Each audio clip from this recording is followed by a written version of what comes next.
ॐ शुक्लाम्बरधरं विष्णुं शशिवर्णं चतुर्भुजं प्रसन्नवदनं ध्यायेत् सर्वविघ्नोपशान्तये अगजाननपद्मार्कं गजाननमहर्निशम् अनेकदं तं भक्तानां एकदन्तमुपास्महे वागीशाद्या सुमनसः सर्वार्थानामुपक्रमे यन्नत्वा कृतकृत्याश्रुस्तन्नमामि गजाननं शारदा शारदाम्भोजवदना वदनाम्बुजे सर्वदा सर्वदा अस्माकं सन्निधिः सन्निधिं क्रियात् गुरुर्ब्रह्मा गुरुर्विष्णुः गुरुर्देवो महेश्वरः गुरुः साक्षात् परं ब्रह्म तस्मै श्री गुरवे नमः।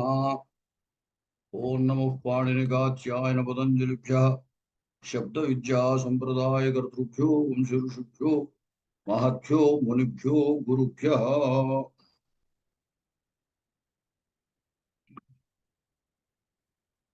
నిన్న ద్వితీయ విభక్తి ఉపపద విభక్తిగా ఉన్నప్పుడు అర్థం ఏమిటి అనే విషయాన్ని చెప్పారు. ఈ ఉభయతః పరితః ధిక్ సమయ నికష ఇత్యాది యోగంలో ద్వితీయ విభక్తి చెప్పినప్పుడు ఆ ద్వితీయకి సంబంధం ద్వితీయార్థ అని చెప్పడం జరిగింది. ఇవాళ నుండి ఇక్కడ కర్మ ప్రవచనీయ చెప్పి కర్మ ప్రవచనీయ యుక్తే ద్వితీయ అని చెప్తున్నారు. మామూలుగా క్రియతో యోగం ఉన్నప్పుడు ప్రాదులకు ఉపసర్గ సంజ్ఞ ఉంటుంది. మనకి ప్రాదయ ఉపసర్గ క్రియా యోగే గతిశ్చ అని కౌముదిలో సంజ్ఞా ప్రకరణంలో చెప్పారు. అద్రవ్యార్థ ప్రాదయ క్రియాయోగే గత్యుపసర్గ సంజ్ఞా స్యు అని. అలా క్రియాయోగంలో గతి ఉపసర్గ సంజ్ఞ రావలసినటువంటి చోట ఇక్కడ కర్మ ప్రవచనీయ సంజ్ఞ చెప్తున్నారు. ఈ కర్మ ప్రవచనీయ వల్ల కర్మ ప్రవచనీయ యుక్తే ద్వితీయ అని ద్వితీయ విభక్తి రావడము, అంతేకాకుండా గతి సంజ్ఞ లేకపోవడం కూడా ఒక ప్రయోజనం.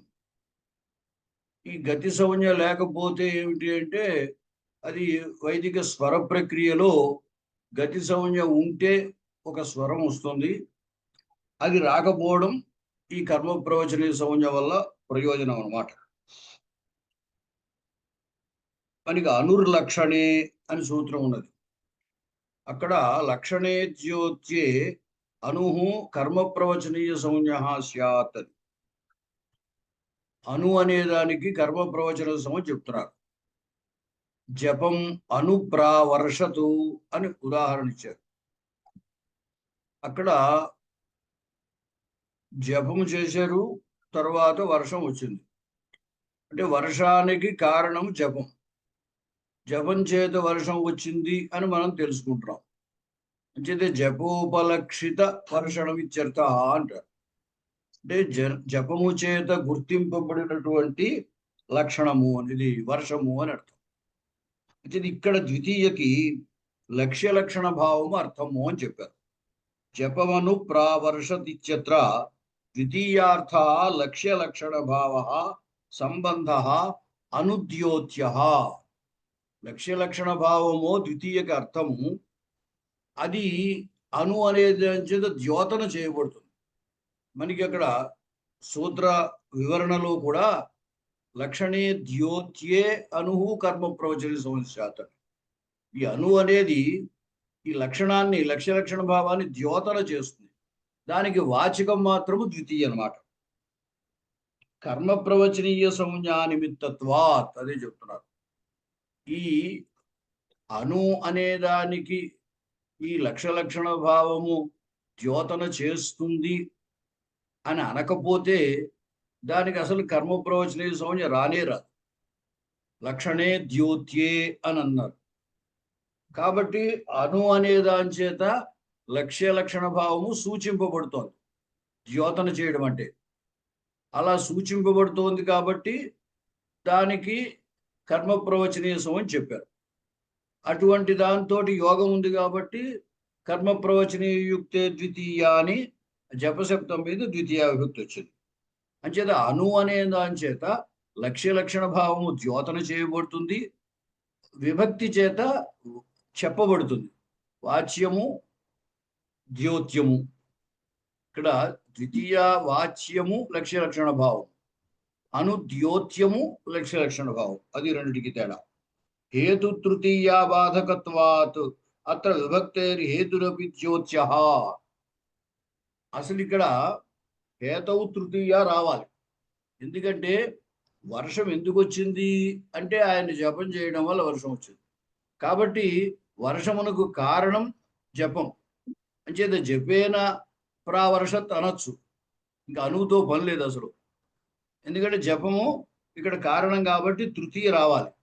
అయితే ఇక్కడ తృతీయకు బదులుగా ఈ కర్మ ప్రవచనీయ శబ్దం సంజ్ఞ చెప్పడం వల్ల ద్వితీయ వచ్చిందనమాట. అంటే తృతీయ బాధకత్వాత్, తృతీయను బాధించి ద్వితీయ వచ్చింది కాబట్టి ఆ హేత్వర్థము ఈ ద్వితీయ చేత కూడా చెప్పబడుతుంది. అంచేత ఆ హేతువునే ఇక్కడ ఏమంటున్నామంటే లక్షణం అని అంటున్నారు. వస్తుత ఇదేమిటి అంటే వర్షమునకు హేతువు జపం, అది ఇక్కడ లక్షణంగా చెప్పబడుతుంది. అది లక్ష్యత్వంచ, దీని చేత గుర్తింపబడేది.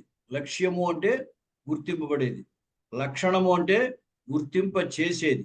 దేని చేత మనం వర్షాన్ని గుర్తిస్తున్నామో అది లక్షణం అంటే జపం. ఏది గుర్తింపబడుతోందో అది లక్ష్యం. అంచేత లక్ష్యము అనే దానికి ముందు నిర్వచనం ఇస్తున్నారు. లక్ష్యత్వంచ జ్ఞానజన్య జ్ఞాన విషయత్వం. జ్ఞానజన్య జ్ఞాన విషయం, జ్ఞానము ఇక్కడ జపజ్ఞానం, జపజ్ఞాన జన్యమైనటువంటి వర్షణం. జపజ్ఞానం చేత అవతల మనకి వర్షం కురిసింది అనే వర్ష జ్ఞానం కలుగుతుంది. అంటే జపజ్ఞానజన్యమైన వర్షము ఆ జ్ఞానంలో విషయం అన్నమాట. కాబట్టి జ్ఞానజన్య జ్ఞానం అంటే జపజ్ఞానజన్య జ్ఞానం. జపజ్ఞానం వల్ల ఏ జ్ఞానం అయితే కలిగిందో అంటే వర్షించింది అనే జ్ఞానం కలిగింది. ఆ జ్ఞానంలో విషయమైంది ఏమిటంటే వర్షం. వర్షము లక్ష్యం. లక్ష్యానికి నిర్వచనం ఇస్తున్నారు. అంటే జపజ్ఞానజన్య జ్ఞానే విషయమైనటువంటి విషయ వర్షణం ఇత్యర్థ. జపజ్ఞానేన హి జపకాల జ్ఞాన ద్వారా తదుత్తర కాల వైశిష్ట్యేన వృష్టి జ్ఞాప్యతే. వర్షము తెలియబడుతోంది. ఇలా తెలియబడుతోంది అంటే ఈయన జపం చేశారు కాబట్టి వర్షం వచ్చింది అని గ్రహించారు ఇక్కడ. కాబట్టి మొదటమో జపజ్ఞానం, ఆ జపజ్ఞానము తర్వాత వర్షం వచ్చింది కాబట్టి వర్షజ్ఞానం. అంచేత ఉత్తర కాలాల జపకాల జ్ఞాన ద్వారా ముందమో అతను జపం చేయడం అనేటువంటి దాని యొక్క కాలం అంటే ఇప్పుడు జపం చేశారు, పోనేదో నిన్న జపం చేశారు, ఆ జపజ్ఞాన కాలం. తద్వారా తదుత్తర కాలం తర్వాత వర్షం వచ్చింది కాబట్టి తదుత్తర కాల విశిష్టమైనటువంటి వృష్టి జ్ఞానం అట. ఆ వృష్టిని ఇది జ్ఞాప్యం. ఈ జపజ్ఞానము చేత వృష్టి జ్ఞానం జ్ఞాప్యం అవుతుంది. అంచేత వృష్టి జ్ఞానంలో వృష్టి విషయం అవుతుంది. అందుకోసమే పైన ఏం చెప్పారు? జప జ్ఞానజన్య జ్ఞాన విషయత్వం. మొదటేమో జ్ఞానం అంటే జపజ్ఞానం, దానివల్ల కలిగిన జ్ఞానం ఏమిటి అంటే వృష్టి జ్ఞానం. దాంట్లో వృష్టి జ్ఞానంలో విషయమైంది వృష్టి. ఇప్పుడు కూడా జ్ఞానంలో పదార్థం విషయం అవుతుంది. అత ఏవ కదా వృష్ట ఇది ప్రశ్నే ఇద ఉత్తరం. ఏ సందర్భంలోనూ అంటే అక్కడ చెబుతున్నారు, కాంటెస్ట్ చెబుతున్నారు అనమాట. ఎప్పుడు వర్షం వచ్చింది అని అడిగారు ఎవరో. కదా వృష్ట, అప్పుడు సమాధానం జపమను ప్రావర్షతు. అగో ఆయన జపం చేసాక ఈ వర్షం వచ్చిందయ్యా అని చెప్పాడు. జపాభిన్న హేతు లక్షణకం వర్షణమితి బోధ. అది ఇందాక అనుకున్నాము, ఇక్కడ హేతవు తృతీయ రావలసిందే అని. కాబట్టి ఇక్కడ జపం హేతువు. అయితే హేతువునే ఇక్కడ లక్షణంగా చెప్పారు. జపాభిన్న హేతు లక్షణకం వర్షణం.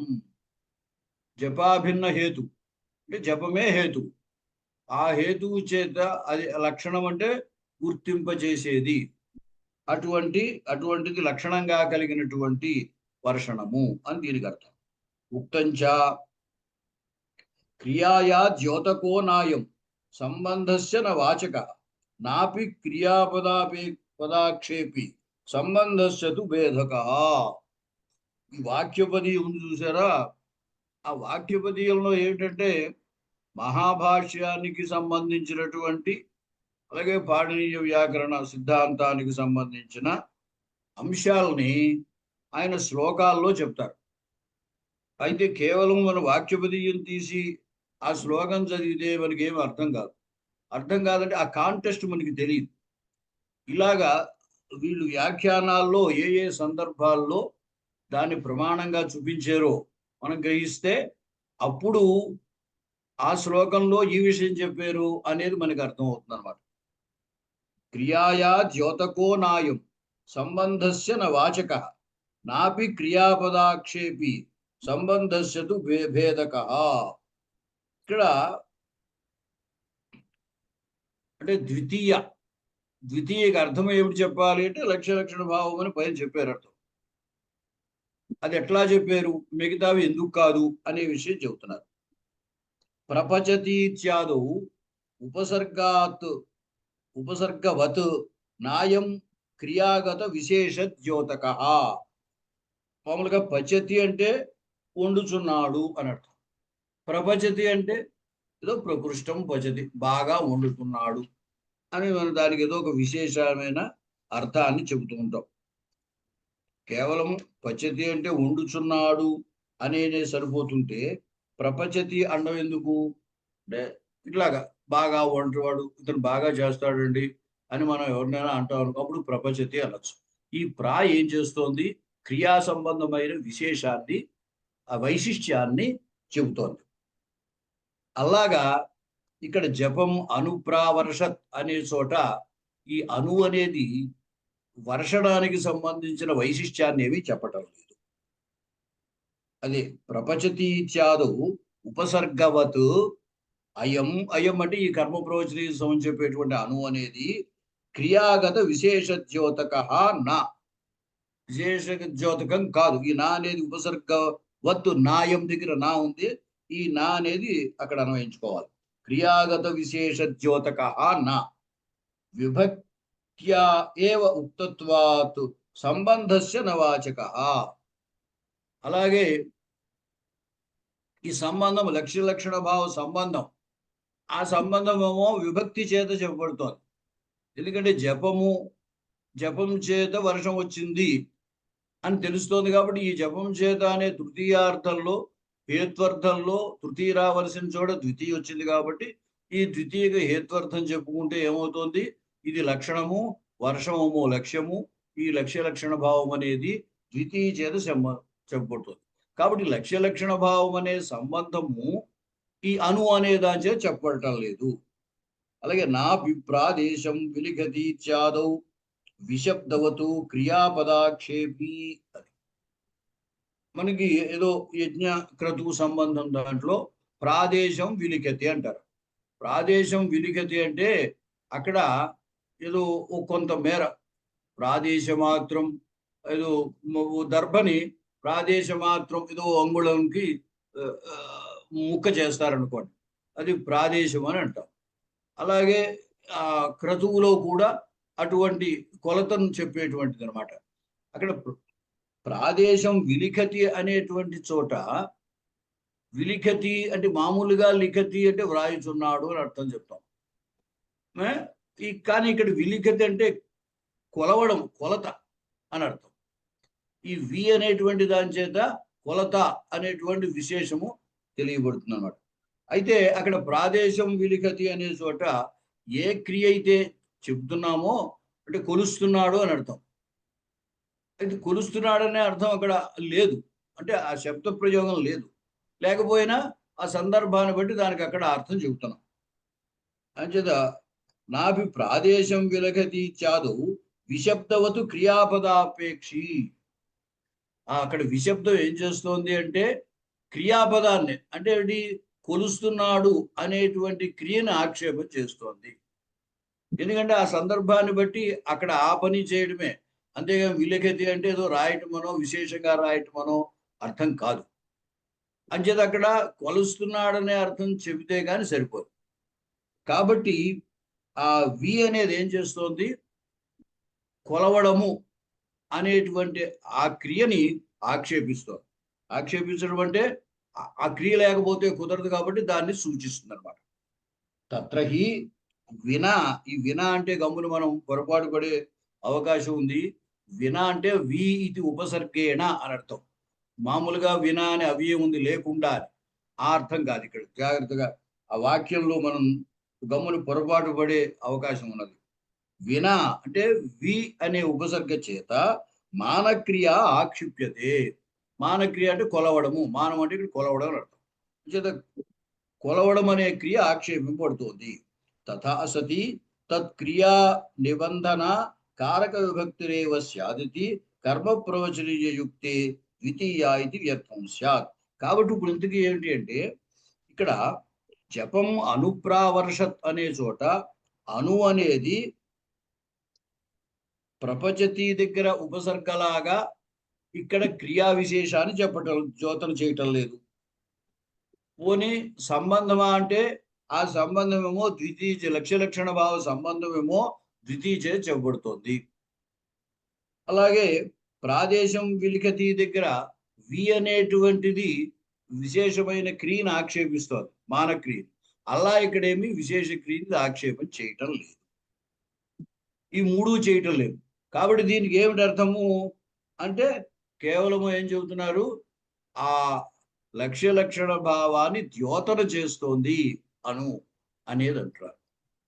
ఇది క్రియనే కనుక చెబుతోంది, క్రియాపదాన్ని ఇది ఆక్షేపిస్తోంది కనుక అని అన్నట్లయితే అది తథా సతి తత్క్రియా నిబంధన కారక విభక్తిరేవ స్యాదితి. ఇది కనుక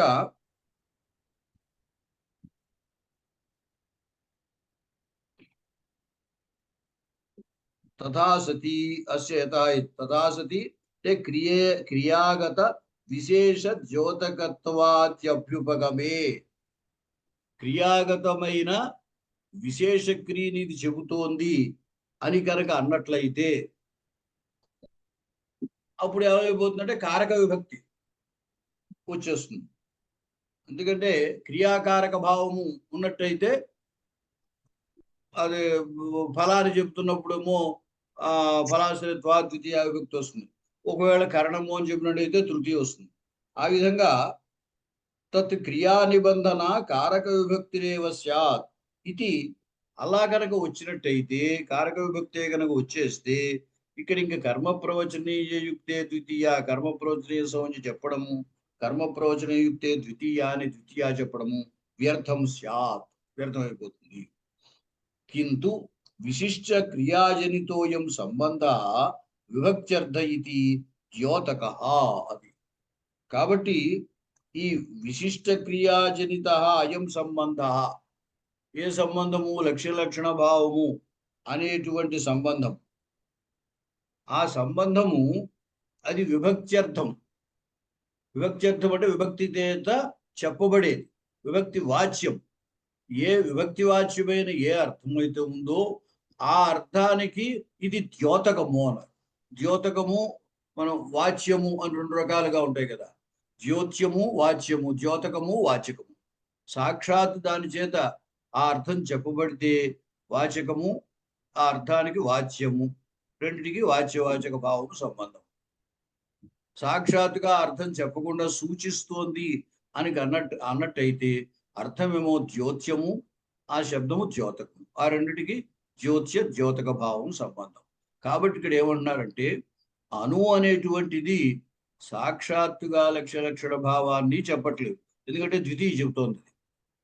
పోనీ క్రియలో ఉన్న విశేషాన్ని చెప్పటం లేదు, లేదా ఇతరమైన క్రియా విశేషాన్ని ఆక్షేపణ చేయటం లేదు. ఈ మూడు చేయటం లేదు కాబట్టి అణు ఏం చేస్తున్నట్టు అంటే విభక్తి చేత ఏ లక్షణ భావం చెప్పబడుతోందో అది అనుద్యోతన చేస్తోంది. అనుద్యోతన చేస్తేనే ఆ అర్థంలో అక్కడ ద్వితీయ వస్తుంది అనమాట. అంచేత లక్షణ భావము అనేది అణువు చేత ద్యోతన చేయబడుతుంటే అది చెప్పడానికి ద్వితీయ విభక్తి వచ్చింది అనే అభిప్రాయం. యథా ప్రకృతే నిశమన క్రియాకృత సంబంధ ఇది. ఏమా ఎవరైనా మాట్లాడారా?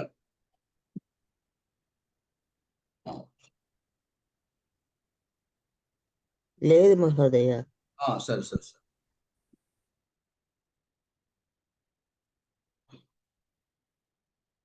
తర్వాత ప్రకృతంలో అంటే జపం అనుప్రావర్షతు. ఇక్కడ జపస్య సంపాఠ రూపత్వాత్ తత్ర నిశమన క్రియాయా సమర్థత్వాత్ తత్కృత సంబంధ నిశమన క్రియాకృత సంబంధ ఇది. ఇక్కడ ఈ సంబంధం అంటే నిశమన అంటే జపం చేస్తున్నారు కదా, ఆ జపం చేసినప్పుడు పునఃపునః ఆ మంత్రము యొక్క ఉచ్చారణ ఉంటుంది. అంచేత పునఃపునః మంత్రము యొక్క ఉచ్చారణ, దాని యొక్క వినడము, అంచేత ఆ నిశమన క్రియ, ఆ నిశమన క్రియాకృత సంబంధ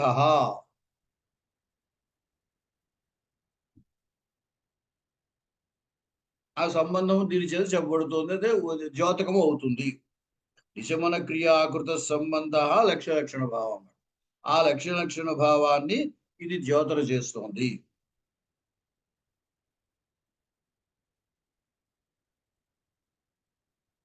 ఇప్పుడు పైన ఉదాహరణ ఏమిచ్చారు? ఇక్కడ ఇప్పుడు కొత్తగా ఉదాహరణ ఇచ్చారా? ప్రాదేశం విలిఖతి అని ఇచ్చారు. ఆ ప్రాదేశం విలిఖతి అనేటువంటి చోట మానక్రియ కొలవడము అనేటువంటి విశేషార్థం, అది క్రియను ఆక్షేపిస్తోంది. ఆ క్రియని చెబుతోంది అని కనుక అన్నట్టయితే ఏమైపోతుంది? క్రియను, ఆ విశేషమైన క్రియను చెబుతోంది అంటే తత్సంబంధమైన కారక విభక్తి వస్తుంది అన్నారు. అలాగా ఇక్కడ విశేషమైన క్రియ ఏమి చెప్పాలి అంటే ఇది ఇచ్చారనమాట. ప్రకృతే నిశమన క్రియాకృత సంబంధ అని. అది కనుక నిశమన క్రియాకృతమైన సంబంధాన్ని కనుక ఇది చెబుతోంది అని అన్నట్టయితే తత్సంబంధమైన కారక విభక్తి వచ్చేస్తుంది. అప్పుడు ఇంకా ఈ కర్మ ప్రవచన యుక్తే ద్వితీయ అని ద్వితీయ చెప్పవలసిన అవసరం ఉండదు. కాబట్టి ఏమిటంటే ఈ అణువు అనేది కేవలము లక్షణ భావాన్ని ద్యోతన చేసేదే కానీ ఏ సంబంధాన్ని చెప్పేది కాదు, వాచికం కాదు అని తాత్పర్యం. తర్వాత ఇంతకు ముందు మనకి లక్ష్యము లక్షణము అని రెండిట్లో ఇంతకు ముందు లక్ష్యం అంటే ఏమిటో చెప్పారు. లక్ష్యం అంటే ఏమన్నారు? జ్ఞానజన్య జ్ఞాన విషయత్వం. అక్కడ జపజ్ఞానజన్య జ్ఞానములో వర్షము విషయమైంది కాబట్టి జపజ్ఞానజన్య జ్ఞాన విషయత్వం అనేది లక్ష్యానికి సరిపోతుంది, అంటే వర్షానికి సరిపోతుంది. ఇప్పుడు జపము లక్షణం, వర్షము లక్ష్యం. కాబట్టి లక్షణము యొక్క లక్షణాన్ని చెబుతున్నారు.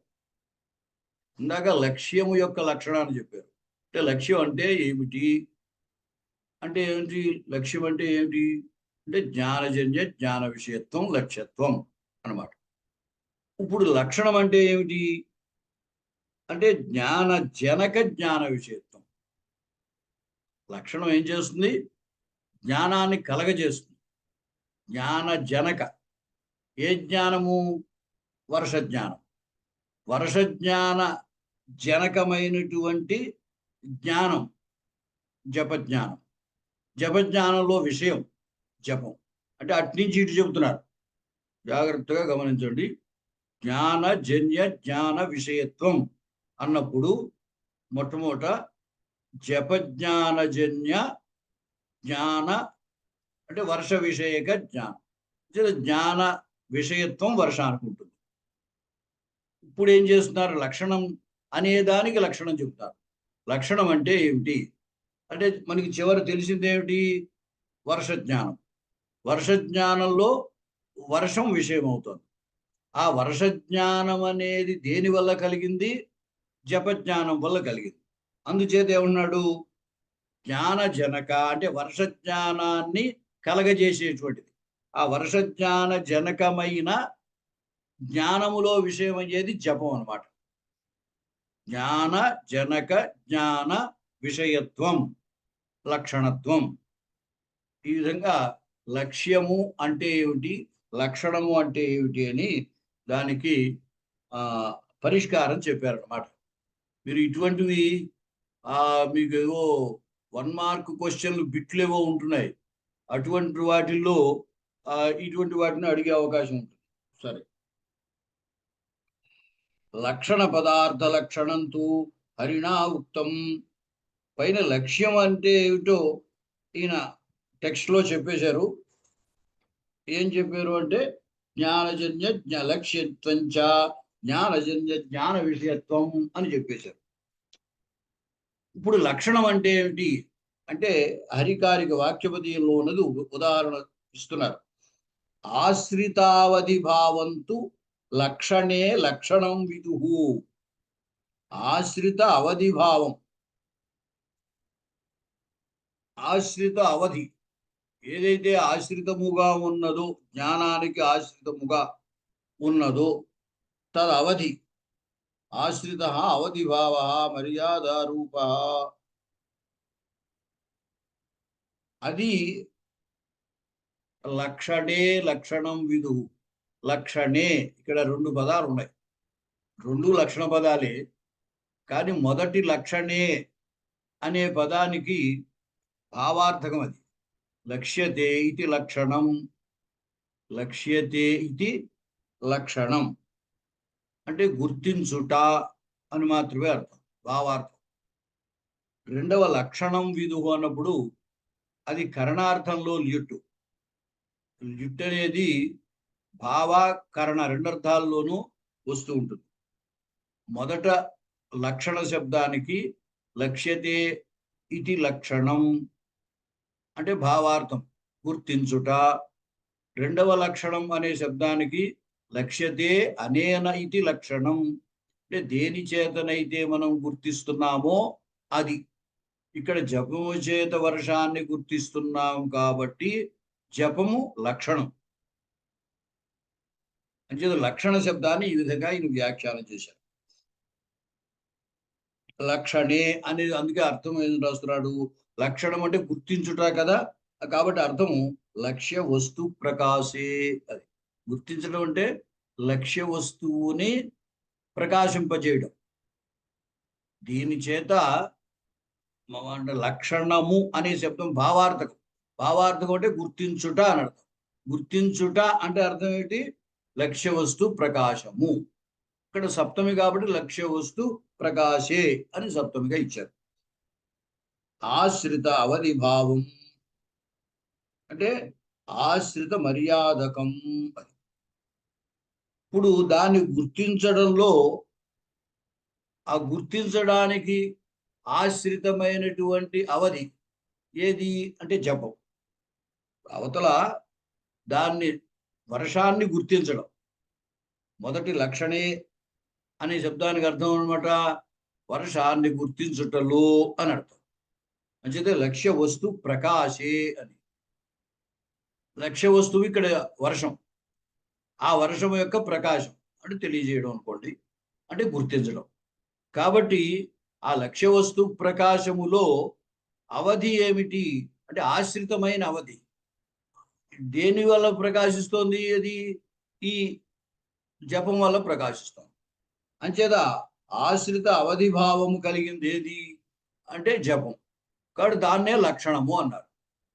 అంటే ఇక్కడ లక్షణ అనే శబ్దానికి వివరణ ఇస్తున్నారు. ఏమిటన్నమాట? లక్ష్య వస్తు ప్రకాశనే అవధిభూతం లక్షణం అని అర్థం అన్నమాట. లక్ష్య వస్తువుని ప్రకాశించుటలో అంటే లక్ష్య వస్తువు తెలియడంలో అవధి కలిగినటువంటిది, దానికి ఆశ్రితమైనటువంటిది ఏదైతే ఉందో అది లక్షణము. అంటే వర్షము తెలియడము, వర్షము తెలియడంలో జ్ఞానానికి ఆశ్రయమైనటువంటి ఈ లక్షణం జపం ఏదైతే ఉందో ఆ జపాన్ని లక్షణము అని అంటున్నాం అన్నమాట. రెండు లక్షణ శబ్దాలే. ఒక లక్షణ శబ్దానికి గుర్తించుట అని అర్థం, ఇంకో లక్షణ శబ్దానికి గుర్తింప చేసేది సాధనం అది. అందుచేత ఈ రెండు లక్షణాలని మనం జాగ్రత్తగా పరిశీలించుకోవాలి. లక్ష్యత్వం అంటే జ్ఞానజన్య జ్ఞాన విషయత్వం లక్ష్యత్వం, జ్ఞాన జనక జ్ఞాన విషయత్వం లక్షణత్వం అన్నమాట. అనుహరింసురాహ తర్వాత స్వావధిక అపకర్ష రూప హీనత్వ సంబంధ అనుద్యోత్య విభక్త్యర్థ. ఇక్కడేమిటి? హీనే అని సూత్రం. అనుహు హీనే కర్మ ప్రవచనీయ సంజ్ఞ స్యాత్ అనుహరింసురాహ. అంటే దేవతలు విష్ణువు కంటే తక్కువ వారు అని అర్థం. కాబట్టి హరిం అనేటువంటి ద్వితీయ ఏం చేస్తుందంటే అపకర్షణ తెలియవస్తుంది. హరి అపేక్షయ తక్కువ వారు సురులు అనేటువంటి విషయాన్ని చెబుతోంది. స్వ అవధిక అపకర్ష అంటే ఏదో ఒక అపకర్ష ఉత్కర్ష చెప్పాలంటే అది సాపేక్షమైన శబ్దం. అంటే దేన్ని దృష్టిలో పెట్టుకున్న అపకర్ష, ఎవరిని దృష్టిలో పెట్టుకున్న అపకర్షో చెప్పాలి. ఇక్కడ హరిశబ్దమే ద్వితీయ కాబట్టి ఈ స్వ అంటే హరి, స్వ అవధిక దానికి అవధి అతడే. స్వావధిక అంటే తన అపేక్షయ అపకర్ష తక్కువ వారైనటువంటి వాళ్ళు సురులు. కాబట్టి స్వావధిక అపకర్ష రూప హీనత్వ సంబంధ, అపకర్ష రూపమైన హీనత్వం అంటే తనకంటే తక్కువ వారు అని అర్థం. అంటే ఏదో హీన అంటే ఏదో నీచులను అట్లా అర్థం చెప్పుకోకూడదు. అది ద్వితీయక అర్థం. ద్వితీయార్థం ఏదో ఆ అర్థము ఇక్కడ అను అనే దాని చేత ద్యోతన చేయబడుతుంది. అంచేతన అక్కడ ఏమి ఇచ్చారు? సంబంధ అనుద్యోత్య విభక్త్యర్థ. విభక్త్యర్థ అని ఎందుకు ఇస్తున్నారంటే ఆ సంబంధం విభక్తి చేత చెప్పబడుతోంది, అనువు చేత ద్యోతన చేయబడుతోంది. హరి ప్రతియోగిక అపకర్షవంత ఇత్యర్థ. అదే ఎప్పుడు కూడా అనుయోగి ప్రతియోగి అంటాం కదా. సురాపేక్ష హరి విష్ణు ఏమవుతాడు అంటే ప్రతియోగి అవుతాడు. అంటే ఈయనకంటే తక్కువ వాళ్ళు అని వాళ్ళకి చెబుతున్నాం కాబట్టి, సురులను తక్కువ వాళ్ళు అని చెబుతున్నాం కాబట్టి తదపేక్ష ప్రతియోగి ఈయన అవుతాడు. ఉపహరిం ఇత్యత్ర అప్యేవం. ఇదే విధంగా ఉపహరి అనే చోట కూడా అర్థం. ఉపహ ఉపోధికేచ స్వావధిక అధికత్వ సంబంధస్యాపి ద్యోతక. అక్కడ ఉపోధికేచ అనే సూత్రం ఏం చేస్తోంది? ఉప అనేటువంటి దానికి హీనార్థము అధికం అనే అర్థం కూడా చెబుతోంది. ఆ అర్థాన్ని ద్యోతన, అధికము అనే అర్థం ద్యోతన చేసేటప్పుడు కూడా ఈ ఉప అనే దానికి కర్మ ప్రవచన సంజ్ఞ ద్వితీయ విభక్తి వస్తుంది. ఉపసురేషు హరిరిత్యాదౌ. అయితే ఈ ద్వితీయ రావడానికి ఇక్కడ ఇబ్బంది ఏమిటంటే ఆ సప్తమి విభక్తి ద్వితీయకి అపవాదుగా చెప్పబడింది. యస్మాదధికం యస్య చ ఈశ్వర వచనం తతః సప్తమి అని మనకి సప్తమి విభక్తి సందర్భంలో చెప్తాడు సూత్రం. కాబట్టి అధికార్థాన్ని చెప్పేటప్పుడు అధికార్థే సప్తమి వక్ష్యతే అని కౌముదిలో కూడా ఉదాహరణ చెప్పాడు. హీనార్థంలో ఇక్కడ ఉదాహరణ ద్వితీయ చెప్పేసి అధికార్థంలో ఈ ద్వితీయకి అపవాదుగా అక్కడ సప్తమి చెప్పబడింది అని చెప్పాడు. తర్వాత వృక్షం ప్రతి విద్యోతతే విద్యుదిత్యాదౌ లక్ష్య లక్షణ భావ ప్రత్యాదిత్యోత్య. అలాగే వృక్షం ప్రతి విద్యోతతే విద్యుత్ అనేటువంటి చోట ఏమిటంటే ఆ మెరుపు మెరిసింది, చెట్టు కనపడింది. చీకట్లో ఆ చెట్లు ఏమున్నాయో ఏం తెలియట్లేదు. మెరుపు మెరిసింది, చెట్టు కనపడింది. చెట్టు కనపడ్డాక మనం ఏమనుకుంటామంటే ఏదో లైటింగ్ వచ్చిందని కాబట్టి మెరుపు మెరిసిందని గుర్తిస్తాం. వాస్తవానికి ఏమిటి, ఆ వెలుతురు వచ్చాక చెట్టును గుర్తించాం. కానీ చెట్టు కనపడింది కాబట్టి వెలుతురు వచ్చింది అని ఊహిస్తున్నాం. లేకపోతే చెట్టు కనపడదు కదా. చెట్టు కనపడేదాకా మెరుపు మెరిసింది అనే సంగతి మనకి తెలియదు. చెట్టు కనపడితేనే మెరుపు మెరిసిందని సంగతి తెలుస్తుంది. అంటే అంతకుముందు మెరుపు ఏం మెరవలే, చీకటిగా ఉంది. ఎక్కడ చెట్టు ఉందో, ఎక్కడ కొండ ఉందో, ఎక్కడ రాయి ఉందో ఏం తెలియదు. అంతా చీకటి వ్యాపించి ఉంది. అప్పుడు ఏమైంది, చెట్టు కనపడింది. చెట్టు కనపడ్డాక ఓహో మెరుపు మెరిసింది అని తెలుస్తుంది. అది అంటే మెరుపు చేత చెట్టు గుర్తింపబడిందా, చెట్టు చేత మెరుపు గుర్తింపబడిందా అనేది తేల్చుకోవడం కోసం ఆ వివరణ అందుకు చెప్పా. అంతకుముందు ఏమి కనపడలేదు మనకి, చెట్టు కనపడింది. చెట్టు కనపడ్డాక ఓహో మెరుపు. ఇప్పుడు చూడండి, మనం ఏదైనా పదార్థం చీకట్లో పదార్థం ఏమి అంతకుముందు ఏం కనపడలేదు. కనపడినప్పుడు అరే ఇక్కడికి లైటింగ్ ఎలా వచ్చింది అని అనుకుంటాం. లైటింగ్ వచ్చింది కాబట్టే పదార్థం కనపడ్డాం. కానీ మనం ముందు పదార్థాన్ని గుర్తిస్తాం. ముందు పదార్థాన్ని గుర్తించి దీని మీద లైటింగ్ వెలుతురు ఎక్కడి నుంచో పడుతోంది అని అప్పుడు తర్వాత అనుకుంటాం. అలాగనమాట. లక్ష్య లక్షణ భావ ప్రత్యాదిజ్యోత్య ఈ ప్రతిపరి అనవ అని ప్రతిపరి అను ఇత్యాదులకు ఈ అర్థం చెప్పారు. వృక్ష ప్రకాశేనహి తత్ సమీప దేశావచ్ఛిన్న విద్యుత్ జ్ఞాప్యతే. అది వృక్ష ప్రకాశము చేత, అంటే వృక్షం తెలియడం చేత దాని దగ్గరలో ఆ విద్యుత్ ప్రకాశించింది అనే సంగతి గుర్తింపబడుతోంది. భక్తో విష్ణుం ప్రతి అత్ర భక్తత్వాది ప్రకార విశేష సంబంధ ప్రత్యాదిత్యోచ్య. భక్త విష్ణుం ప్రతి, ఇక్కడ ఈ ప్రతి అనేది ఏం చేస్తోంది, ఆ భక్తత్వాది ప్రకార విశేష అంటే విష్ణు పట్ల భక్తి కలిగినటువంటి వాడు అంచేత ఆ భక్తత్వం అనేది విష్ణువునందు విశేష ప్రకారంగా విశేషణంగా అన్వయిస్తుంది అన్నమాట. భక్త పదార్థే విశేషణస్యాపి తస్య సంబంధత్వం. భక్తత్వాది అన్నాం కదా, భక్తత్వాది అన్నప్పుడు భక్తత్వ విశిష్టుడు భక్తుడు, భక్తత్వ విశిష్టుడు భక్తుడు. కాబట్టి ఎప్పుడు కూడా ధర్మము ధర్మియందు విశేషణంగా భాషిస్తుంది. భక్తత్వ విశిష్ట భక్త అని అర్థం. కాబట్టి భక్తత్వము భక్తుని యందు కూడా విశేషణంగా భాషిస్తుంది. భక్త పదార్థే, భక్త అనే శబ్దానికి ఉండే అర్థములో విశేషణస్యాపి తస్య సంబంధత్వాత్, విశేషణము ఇది భక్తత్వం, ఆ భక్తత్వంతో విష్ణువుకి సంబంధం. ఎందుకంటే భక్తత్వము ఈయన ఎందుంటే ఈయన చేత ఆయన ఏదో పూజ పోడుతున్నాడు, ఏదో చేయబడుతున్నాడు. లక్ష్మీ హరిం ప్రతి హరిస్వామికేది బోధ. అది హరిం ప్రతి లక్ష్మీ అన్నప్పుడు హరిస్వామిక లక్ష్మీ, ఇద్దరికి ఏదో స్వస్వామి భావం సంబంధము ఏదో అనుకోవాలి. అలా స్వస్వామి భావ సంబంధము ఆ ప్రతి అనే చేత ద్యోతన చేయబడుతుంది, ద్వితీయ చేత చెప్పబడుతుంది. వృక్షం వృక్షం ప్రతి సించతి అత్ర వీప్సా విషయ వ్యాప్యత్వం నిర్వచన జ్యోత్యం. ఇక్కడ ఏమిటంటే ద్విత్వం ఎందుకు చెప్పారంటే ప్రతి వృక్షానికి పోస్తున్నాడు. పొయ్యడము, నీళ్లు చల్లటము అనే క్రియ మాటి మాటికి జరుగుతోంది. అంటే ప్రతి వృక్షం దగ్గర నీళ్లు పోస్తున్నాడు ఈయన.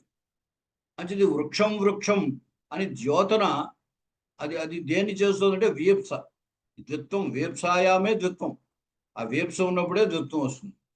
అంటే వేప్సా విషయ వ్యాప్యత్వం దుర్వచన జ్యోత్యం. వేప్సలో విషయమైనటువంటి, వేప్సా విషయమైనటువంటి వ్యాప్యత్వం, వ్యాప్యత్వము వ్యాపకత్వము దాని యందు మాత్రమే ఉండేటువంటిది వ్యాప్యత్వం. ఈ దుర్వచనము చేత ప్రతి వృక్షమునందు ఈ సేచన క్రియా వ్యాప్యత్వం ఉంటుంది అన్నమాట. అంటే సేచన క్రియ ప్రతి వృక్షమునందు జరుగుతుంది అన్నమాట. వ్యాప్యత్వ విశిష్ట వృక్షాదీనాంచ వ్యాపకత్వ సంబంధేన సేచనో అన్వయ, సేచనే అన్వయ. అంటే ఈ రెండిటికి వ్యాప్య వ్యాపక భావము అన్నాం అనుకోండి, వ్యాప్య వ్యాపక భావము సంబంధం అన్నాం అనుకోండి. వ్యాపకమేమో సేచనం, వ్యాప్యమేమో వృక్షం. అంటే సేచనము దేనికి జరుగుతోందో అది వ్యాప్యం, అన్నిటి యందు ఈ సేచనం జరుగుతోంది కాబట్టి ఇది వ్యాపకం. అంచేత వ్యాప్యత్వ విశిష్ట వృక్షాదీనాంచ వ్యాపకత్వ సంబంధేన సేచనే అన్వయ, అది ప్రత్యాదిద్యోత్య. కాబట్టి ఈ వ్యాప్య వ్యాపకత్వం అని ఏదైతే చెబుతున్నామో అది ప్రతి అనే దాని చేత ద్యోతన చేయబడుతుంది, ద్వితీయ చేత వాచ్యం అని. ప్రతి చోట కూడా ఇలాగే చెప్పుకోవాలి. ఏ సంబంధం చెప్పినా ఆ సంబంధాన్ని ద్వితీయ చెబుతుంది, అక్కడ ఉన్నటువంటి ఈ అను ప్రతి ఇటువంటివి ద్యోతన చేస్తాయి. సేచనే వృక్షాదీనాం కర్మత్వేపి తత్వేన అవివక్షాయాం కర్మ ప్రవచనీయ యుక్తత్వా ద్వితీయా. ఇక్కడ ఏం చెబుతున్నారంటే వస్తుతః దేనికి అయితే నీళ్లు పోస్తున్నాడో లేదా దేని మీద అయితే నీళ్లు చల్లుతున్నాడో ఈ క్రియలో అది కర్మ అవుతుంది. చెట్టుకు నీళ్లు పోస్తున్నాడు కాబట్టి ఈ సేచన క్రియలో కర్మ చెట్టు అవుతుంది, వృక్షం అవుతుంది. అంచేత సేచన క్రియాయాం వృక్షస్య కర్మత్వం వస్తుంది. కాబట్టి కర్మత్వాత్ కర్మణ ద్వితీయ వస్తుంది. అయితే ఇక్కడ కర్మత్వ అవివక్ష, సేచన క్రియలో వృక్షాన్ని కర్మగా వివక్ష చెయ్యలేదు. అలా అవివక్ష అయ్యిందే ఇంతకుముందు అనుకున్నాం. కానీ దేనికైనా సరే కర్త దాని అపాదానంగా సంప్రదానంగా వివక్ష చెయ్యాలి, కర్మగా వివక్ష చెయ్యాలి. వివక్ష చేయకపోతే ఆ విభక్తి రాదు. అంచేతే వివక్షాత కారకాణి భవంతి అన్నారు. సంబంధ మాత్రం ఇప్పుడు మాతు స్మరతి మాతరం స్మరతి మనకి ఎదురొస్తుంది. తల్లిని స్మరిస్తున్నాడు. తల్లిని స్మరించినప్పుడు ఈ స్మరణ క్రియలో తల్లిని కర్మగా భావిస్తే మాతరం స్మరతి అవుతుంది. కర్మగా భావించక కేవలం సంబంధ మాత్రం అంటే మాతృ సంబంధ స్మరణం అని అనుకుంటే మాతృశబ్దమే షష్ఠి వచ్చింది, మాతు స్మరతి అని అయింది. అలాగా ఇక్కడ సేచన క్రియలో వస్తుతః వృక్షము కర్మ కాబట్టి కర్మత్వాత్తు కర్తృం కర్మ కర్మ సంజ్ఞ కర్మని ద్వితీయ విభక్తి వచ్చేస్తుంది.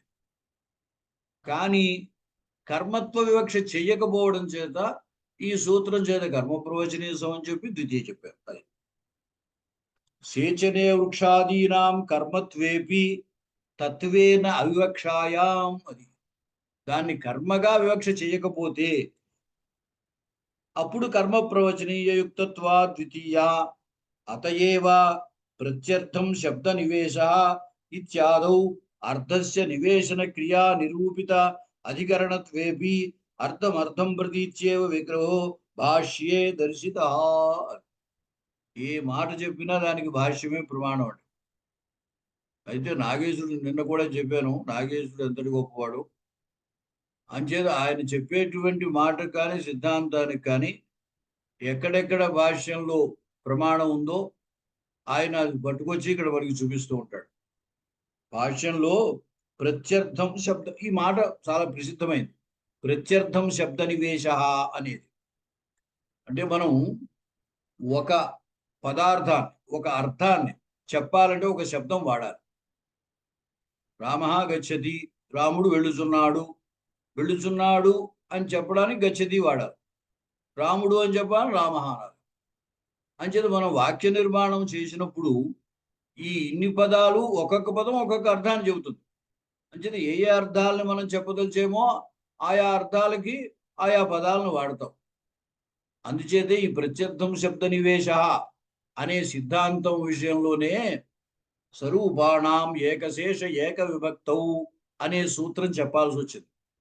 ఎందుకంటే రామ అంటే ఒక రాముడు, ఇద్దరిని చెప్పాలంటే రెండు శబ్దాలు ఉండాలి కదా అన్నారు. అప్పుడు రామరామ అవ్వు అనాలి కదా అన్నారు. ముగ్గురిని చెప్పాలంటే బహువచనం చెప్పాలంటే రామ రామ రామ జస్ అనాలి కదా. ఎందుకంటే ప్రత్యర్థం శబ్ద నివేశ ఈ సిద్ధాంతం. కాబట్టి నువ్వు ఒక పదార్థాన్ని చెప్పాలంటే ఒక శబ్దం వాడాలి. నువ్వు అక్కడ ముగ్గురు వ్యక్తుల్ని చెప్పాలంటే మూడు శబ్దాలు వాడాలి కదా. మరి అప్పుడు రామ రామ జస్ రామ రామ రామ జస్ అనాలి. ప్రయోగంలో ఏముంది? రామాహనే ఉంది, అంతేగాని రామ రామ రామాహం లేదు కదా. ఇద్దరిని చెప్పినప్పుడు రామరామవు అని లేదు కదా. మరి ఎలాగా అంటే అప్పుడు ఈ సూత్రం చెప్పారు, స్వరూపాణం ఏకశేష ఏకవిభక్తం. సమానార్థకమై సమాన రూపములు కలిగినటువంటి శబ్దాలు అనేక ఉంటే దాంట్లో ఒకటే మిగులుతుంది అని చెప్పారు. అందువలన ఏమిటి, ఇద్దరు రాములు చెప్పినా రెండు రామ శబ్దాలు అక్కర్లేదు. రామరామ అనే శబ్దాలు స్వరూపం సమానమైన రూపం కలిగినవి కాబట్టి, అర్థం కూడా సమానమే కాబట్టి ఒకటి మిగిల్చి ఇంకోటి లోపించవచ్చు. అలాగే ఎక్కువ మందిని చెప్పేటప్పుడు కూడా అన్ని ఎంతమందిని చెప్తావో అన్ని రామ శబ్దాలు అక్కర్లేదు, ఒకటి మిగిల్చి మిగతావన్నీ లోపిస్తాయి అని చెప్పారు అనమాట. కాబట్టి ఈ ప్రత్యర్థం శబ్ద నివేశ అనేది సిద్ధాంతం. అటు ఈ ప్రత్యర్థం అనే దానికి ఏం చెప్పారంటే, అర్థాన్ని గురించి శబ్దం కదా నివేశిస్తోంది, అంటే అర్థానికి శబ్దం అధికరణం. అర్థానికి శబ్దం అధికరణం అయినప్పుడు అధికరణత్వాత్తు సప్తమి రావాలి. అంటే అప్పుడు శబ్దే శబ్దే అర్ధే అర్ధే అర్ధే శబ్ద, అర్ధే అర్ధే శబ్ద అంటే ఆ అర్థాన్ని చెప్పడానికి శబ్దం వాడాలి కాబట్టి. అంచేది అధికరణత్వాత్తు సప్తమి రావలసిన చోట సప్తమి కాకుండా ఈ సూత్రము చేత కర్మ ప్రవచనీయ సంజ్ఞ రావడం చేత అర్థం అర్థం ప్రతి ప్రత్యర్థం అని చెప్పారు. అంటే ఆ వేప్సార్థంలో ఇది అవిభావ సమాసం చేశారు. తర్వాత ఇత్యాదో అర్థస్య నివేశన క్రియా నిరూపిత అధికరణత్వేపి, ఈ అర్థానికి శబ్ద నివేశము అంటే శబ్దాన్ని వాడాలి, శబ్దాన్ని ఉపయోగించాలి. ఆ నివేశ క్రియ ఉంది కదా, ఆ నివేశ క్రియా నిరూపితమైన అధికరణత్వం ఈ అర్థానికి ఉన్నప్పటికీ అర్థం అర్థం ప్రతి ఇత్యేవ విగ్రహో భాష్యాదౌ దర్శిత. కాబట్టి అధికరణత్వం ఉన్న విగ్రహం ఏం చూపించారు, అర్థం అర్థం ప్రతి అని అన్నారు, కానీ అర్ధే అర్ధే ప్రతి అనలేదు. కాబట్టి ఇటువంటి చోట కర్మత్వం ఉన్న కర్మత్వ అవివక్షలో ఈ కర్మ ప్రవచనీయ సంజ్ఞ ద్వితీయ విభక్తి అని అర్థం చేసుకోవాలి. యదత్ర మమ అభిష్యాత్ తద్దీయతాం, ఇక్కడ మనకి కారక ప్రకరణంలో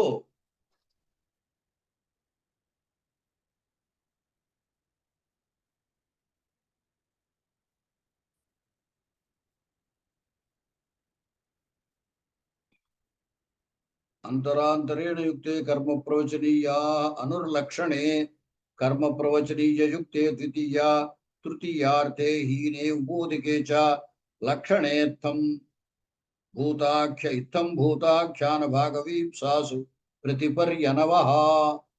అక్కడ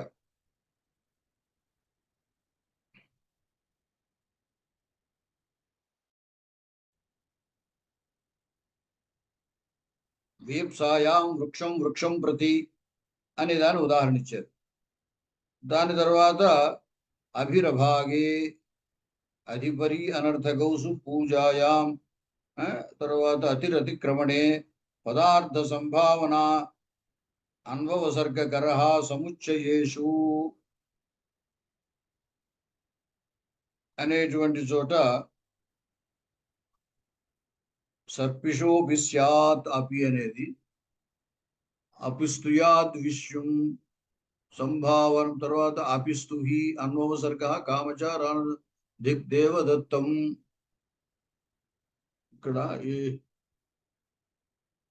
అభిరభాగే అనేటువంటి చోట ఈ ఉదాహరణ కనబడుతోంది. భాగవర్జే లక్షణాదౌ అభిహి ఉక్త సంజ్ఞ స్యాత్ హరిమభివర్తతే భక్తో హరిమభి అని చెప్పి అభాగే కిం యదత్ర మమ అభిష్యాత్ తద్దీయతాం. పైన లక్షణేత్తంభూతాఖ్యాన భాగవీప్సాసు ప్రతిపర్యనవః అని అక్కడ ప్రతిపరి అను అనే మూడిటికి లక్షణ, ఇత్తంభూతాఖ్యాన, భాగ, వీప్స అనేటువంటి అర్థాల్లో కర్మ ప్రవచనీయసం అని చెప్పారు. చెప్పి తర్వాత సూత్రంలో అభిహి అభాగే పైన చెప్పిన వాటిలో భాగ అనేది తీసేసి మిగతా అర్థాల్లో అభి అనే దానికి కూడా కర్మ ప్రవచనీయసం అని ఉంటుంది అని చెప్పారు. చెప్పి ఆ భాగా తీసేయడానికి ఏమిటి అంటే అభాగే కిం అని దానికి సార్థక్యాన్ని చూపిస్తున్నారు. యదత్ర మమ అభిష్యాత్ తద్దీయతాం. ఇక్కడ నాకు సంబంధించింది ఏముందో అది ఇచ్చేయండి అన్నాడు. యదత్ర మమ అభిష్యాత్ తద్దీయతాం. దాని గురించి ఇక్కడ రాస్తున్నారు. ఇది ప్రత్యుదాహరణ అన్నమాట. యదత్ర మమ అభిష్యాత్ తద్దీయతాం. అత్ర యచ్చశబ్దో అత్ర యచ్చబ్దో బుద్ధిస్తత్వేన భాగవాచి. ఇక్కడ నాకు సంబంధించింది ఏముందో ఇవ్వండి అన్నప్పుడు ఈ ఎత్తనేది ఏదైతే ఇక్కడ ఉందో ఆ ఏదైతే అనే మాట దేని చెబుతోంది? అతని బుద్ధిలో ఉన్నటువంటి ఆ భాగాన్ని, ఇక్కడ నా భాగం ఏమిటో దాన్ని ఇవ్వండి అంటున్నాడు కదా. కాబట్టి యశబ్దము బుద్ధిస్తత్వేన భాగవాచి, బుద్ధిలో ఉన్నటువంటి భాగాన్ని చెబుతోంది. మత్సంబంధి యద్ భాగకర్తృకా ఏతద్ అధికరణికా సత్తా ప్రేరణా విషయ తత్కర్మకం దానం ఇత్యర్థ.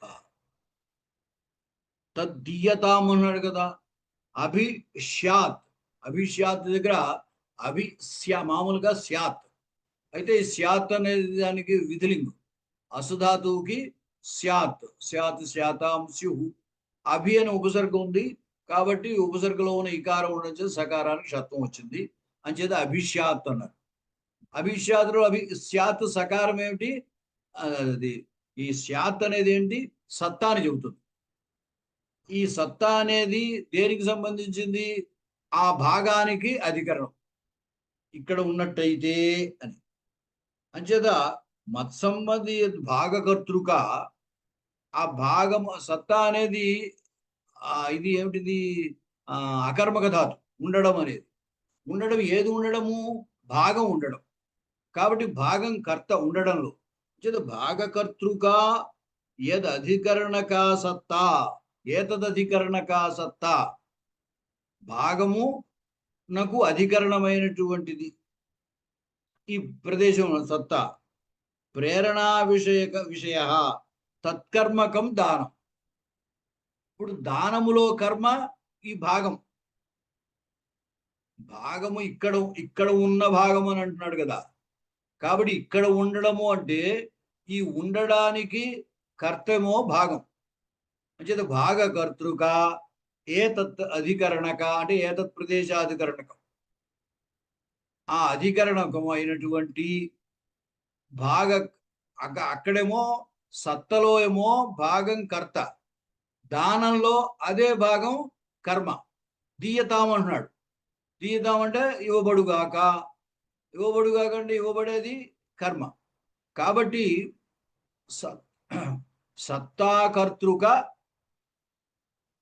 సత్తాకర్త అదే సత్తా అనే క్రియకి కర్త భాగం. అంచేత భాగకర్తృక సత్తా అధికరణక ఏదైతే ఉందో తత్కర్మక త్యాగానుకూల వ్యాపారం అన్నమాట. అది ఇవ్వబడాలి కాబట్టి త్యాగానుకూల వ్యాపారం దానానికి అర్థం. దాంట్లో ఫలం త్యాగము, త్యాగాశ్రితం భాగం అవుతుంది అనమాట.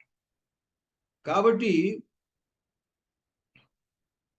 ఇది భాగాన్ని సూచిస్తోంది కాబట్టి అభాగే అని చెప్పడం చేత ఇక్కడ ద్వితీయ విభక్తి కర్మ ప్రవచన సంజ్ఞ ద్వితీయ విభక్తి రాలేదు అని చూపిస్తున్నారు. అది తర్వాత అపి పదార్థ సంభావనాన్వసర్గ గరహ సముచ్చయేషు అనేటువంటి చోట పదార్థ సంభావన అన్వవసర్గ గరహ సముచ్చయ అనేటువంటి వాటిల్లో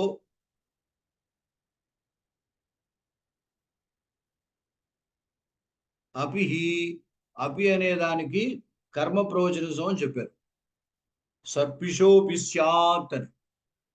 అంటే అక్కడ ఈ అపి అనేటువంటి పదార్థ సంభావన అంటే ఆ గిన్నెలో వడ్డిస్తాను అనుకోండి, ఆ గిన్నె ఖాళీ అయిపోయింది నెయ్య అని చెప్పి చివరిలో వాడు అడిగాడు అనమాట, ఏమన్నా నేతి చుక్క ఏమైనా ఉందా? ఆ నేతి చుక్క అని అర్థం అనమాట ఇక్కడ బిందు. అదే విషయం చెబుతున్నారు. అత్ర అభిశబ్ద బలాత్ బిందు పదాధ్యాహారేణ అపేహే పదార్థ ద్యోతకత. అది సర్పిషోపి స్యాత్ అంటే సర్పిష బిందురపి స్యాత్ అన్నమాట. ఆ నేతి చుక్క ఏమైనా ఉందా అని. అంటే ఒక చుక్క కూడా ఊడ్చేశారనమాట నెయ్యి. అంటే చివరి వాడు ఏమన్నాడు అనమాట, నెయ్యి వడ్డిస్తూ వస్తున్నారు, ఆ గిన్నె చూస్తే అంతా అయిపోయినట్టుగా ఉందన్నమాట. అంచేది నేతి ఒక చుక్కైనా ఉందా అని అడిగాడు. అంచేది ఇప్పుడు ఇక్కడ బిందు అనే పదం యొక్క ప్రయోగం ఏమీ లేదు. అయితే అపిబలాత్, ఎందుకంటే నెయ్యి ఉందా అని అడిగితే అపి అక్కర్లేదు. కాబట్టి అపి వల్ల నేతి బిందువు అనే అభిప్రాయము అపిశబ్ద ప్రయోగం వల్ల తెలియబడుతుంది. అంచేది అత్ర అపిశబ్ద బలాత్ బిందుపద అధ్యాహారేణ అపేహే పదార్థ ద్యోతకత. కాబట్టి నేటి యొక్క బిందు ఉందా అంటున్నా అర్థం కదా, చుక్కైనా ఉందా అని కదా. కాబట్టి పదార్థ ద్యోతకత్వం దానికి వచ్చింది. అపి పదార్థ సంభావన అని పైన అన్నాడు కదా, సంభావనాయాం లింగు అపి స్యాత్ కదా. ఎప్పుడు కూడా సంభావన, ఊహ, ఆ లింగ్ ఎప్పుడు సంభావనలో వాడుతుంటారు. మామూలుగా విధి సంప్రదాయ అవన్నీ ఉన్నాయి. ప్రవర్తనాయాం లింగ్ ఉంది, సంభావనాయాం లింగ్ అని కూడా ఉంది. అంచేత నేర్చుకేనా ఉందా అని ఊహకి. బిందు సర్పిష ఇది ఇచ్చస్య అవయవిభావే అన్వయ.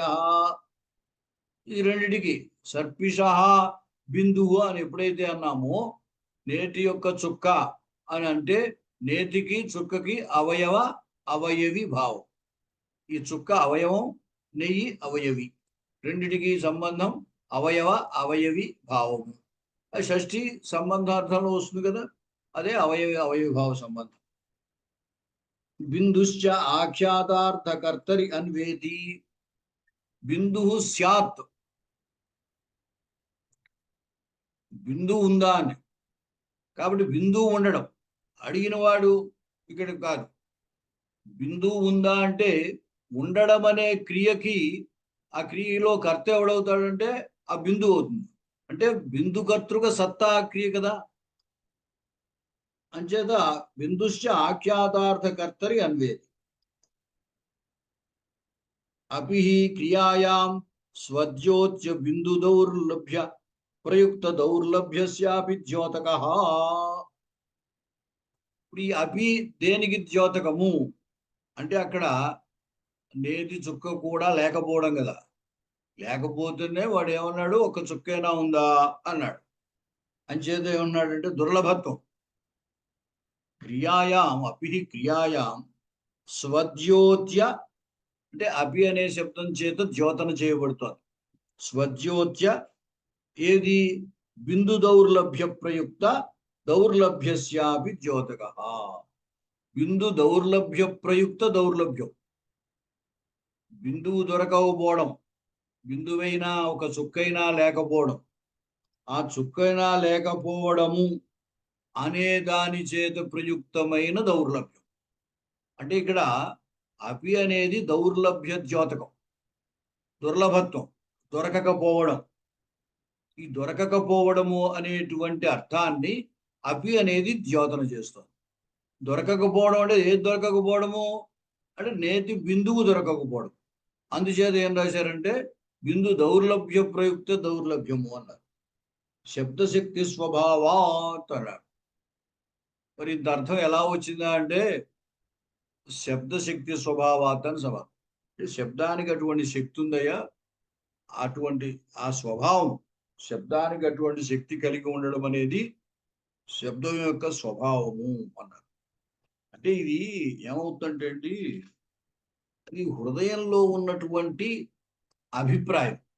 ఆ అభిప్రాయాన్ని శబ్ద రూపంలో పెడతారు. శబ్ద రూపంలో పెట్టినప్పుడు అంతా వాచ్యంగా రాదు, కొంత వ్యంగ్యంగా ఉంటుంది.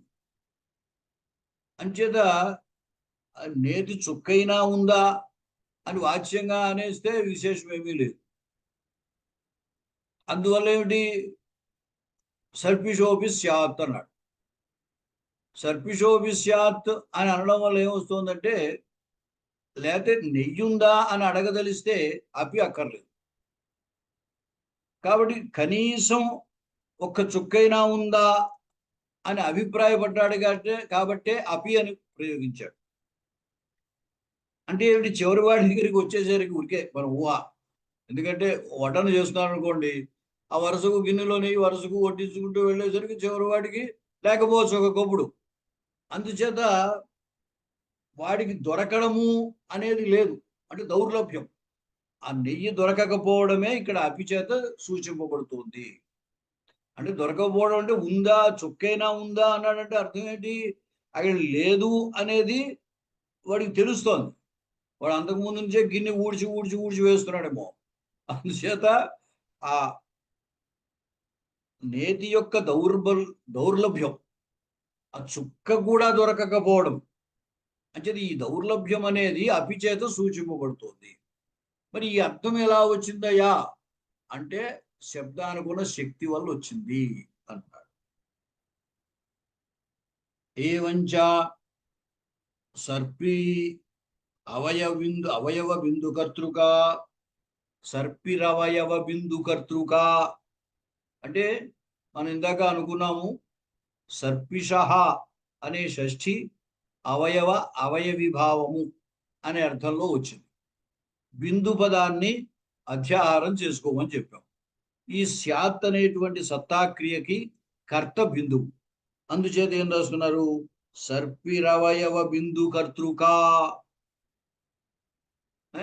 సర్పి యొక్క అవయవము అయినటువంటి బిందువు, ఆ బిందు కర్తృకమైనటువంటి సత్తా అన్నమాట. ఇంకా ఏమిటి ఇక్కడ మరి, అపి అనే దాని చేత ఏం చెబుతోంది, దౌర్లభ్యం. ఏ దౌర్లభ్యము, ఈ బిందు దౌర్లభ్య ప్రయుక్త దౌర్లభ్యం అని చెప్పారు. తద్దౌర్లభ్య ప్రయుక్త దౌర్లభ్యవతి. అవతల సత్తా అనేది స్త్రీలింగ శబ్దము, ఆ సత్తాకి విశేషణంగా వాడుతున్నారు. ఆ సత్తాకి కర్త ఎవరు అంటే బిందువు. ఈ బిందువు యొక్క విశేషం, బిందువుకి సర్పికి బిందువుకి సంబంధం ఏమిటంటే అవయవిభావ సంబంధం. అంచేత సర్పిరవయవ బిందు కర్తృక సత్తా వ్యాపార.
అంటే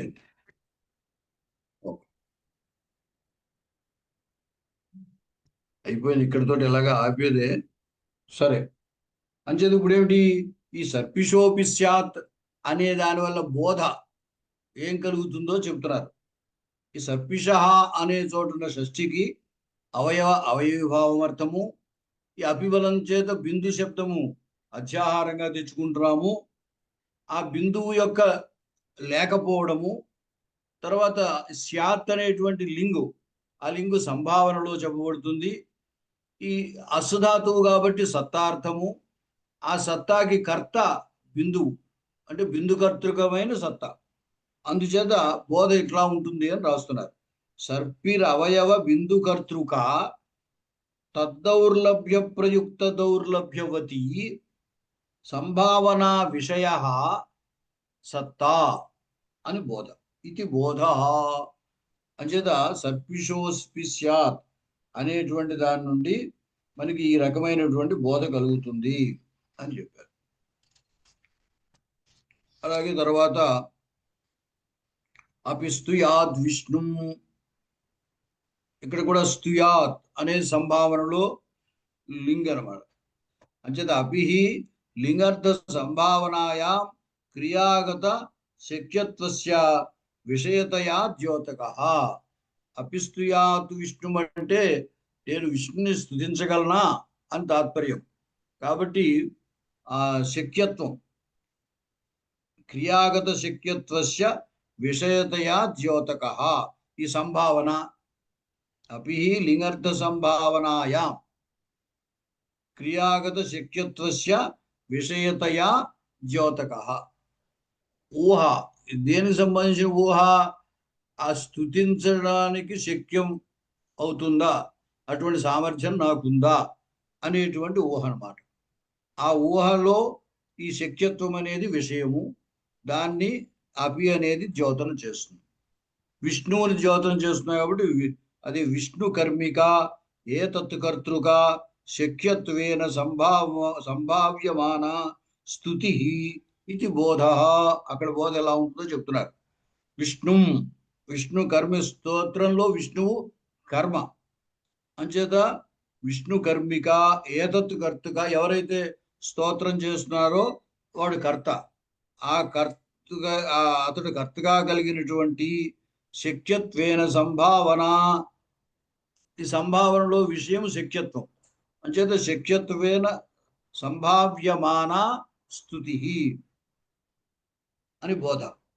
విష్ణు విషయాయా శక్యత్వ సంభావనే చ అన్య విషయ నిశ్చయేన శక్యా ఇది ఫలతి. విష్ణు విషయాయా శక్యత్వ సంభావనే అంటే విష్ణు సంబంధమైనటువంటి స్తుతి, ఆ స్తుతి చేయడానికి సామర్థ్యం, ఆ సామర్థ్యాన్ని ఊహించడం. కాబట్టి ఊహించడం సంభావనలో శక్యత్వము, ఈ సామర్థ్యం అనేటువంటిది విషయం అవుతుంది. అన్య విషయ నిశ్చయేన శక్య ఇది ఫలతి, అంటే విష్ణువునే స్తుతించగలిగితే ఇతరులను స్తుతించడంలో పెద్ద విషయం ఏమీ లేదు. వాళ్ళని స్తుతించడం మనకి శక్యమైంది అంటే ఆ సామర్థ్యం ఎట్లాగా ఉంటుంది అని అంటారు. విష్ణువుని స్తుతించడంలో శక్యత్వమే విశేషమైంది అనమాట, అది కష్టము అని తాత్పర్యం. ఏదైనా అపి వేదాంత పరాగం ఇత్యాదౌ అపియోగే స్వార్థే న తాత్పర్యం ఇది ధర్మశాస్త్ర గ్రంథా వ్యాఖ్యాతా. అంటే ధర్మశాస్త్రములో అపి వేదాంత పరాగం అన్యాత్ అని, అంటే వేదాంత పరాగం అన్యాత్ అంటే కేవలం వేదాంత పరాగ కర్మకం ఏకకర్తృకం ఉచితం అననం సంభావనా విషయ ఇది బోధ. వేదాంతంలో ఉన్నవాడు ధర్మశాస్త్రంలో చెప్పిన కర్మ ఆచరణ చేయుడు, కాబట్టి కర్మాచరణ చేయుడు కాబట్టి అతడు వేదాంత పరాగం అయిన వాడిని సంపత్సా అని. అంచేత అపి అనేది ప్రశ్న, అపి వేదాంత పరాగం అన్యాత్ అని. ఇక్కడ సంభావనా విషయ క్రియాయా ఔచిత్యోత్కర్ష బోధే ఔచిత్య సంభావితత్వం వ్యంజనయా ప్రతీయతే. అంటే చంపడం ఉచితమా అని ఔచిత్య సంబంధమైనటువంటి సంభావన అన్నమాట. ఏతేనా అపి వేదాంతపరాగం పరాగం అన్యాత్ అని మొత్తం సంపూర్ణమైన వాక్యం అన్నమాట. ఇక్కడ క్రియాగతం ఔచిత్యం సంభావనా విషయత్వేన జ్యోత్యం.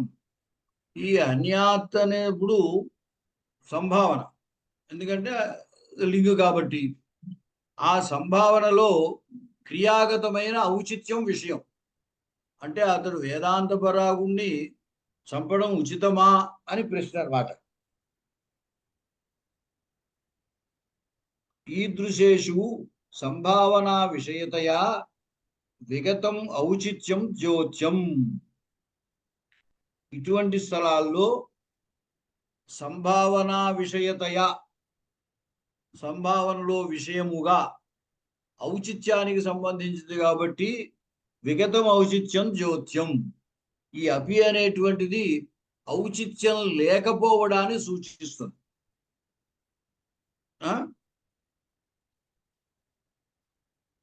అక్కడ కూడా అపిస్తుయాద్ విష్ణు అంటే విష్ణు సంబంధమైన స్తుతి చేసే సామర్థ్యం ఉందా నాకు అంటే, ఆ విష్ణు అంత వాడిని నేను స్తుతించగలనా అంటే స్తుతించలేను అని తాత్పర్యం అన్నమాట.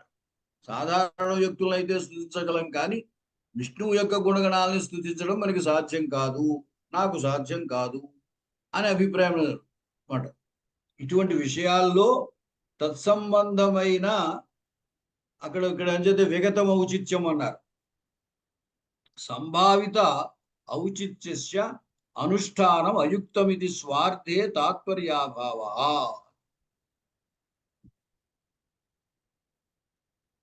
సంభావిత ఔచిత్యస్య అనుష్ఠానం అయుక్తం అంటే కొంచెం పాలు తాగిందా? ఔచిత్య తాగేసిందా? సంభావిత ఔచిత్యస్య అనుష్ఠానం అయుక్తం. ఎవరిచ్చారు పాలు? అది సరే, పాలు ఎవరిచ్చారు చెప్పు. నిన్నే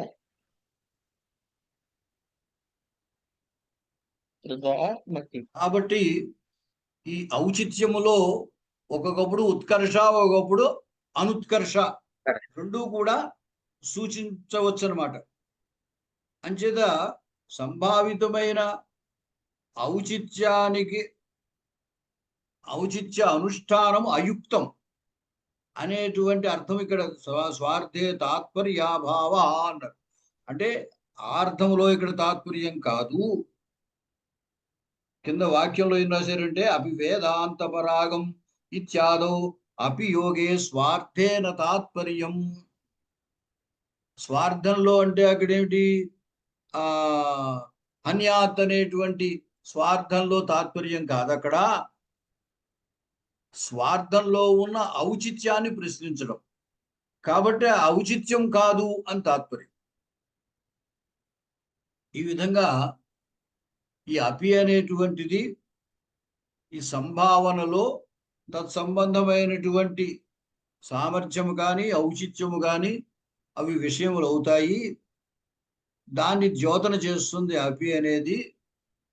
ఆ ద్యోతన చేసినటువంటి దాంట్లో ఆ విష్ణువు కర్మ కాబట్టి విష్ణువుకి తద్యోగంలో కర్మ ప్రవచన యుక్తే ద్వితీయ వచ్చింది అని చెప్పారు.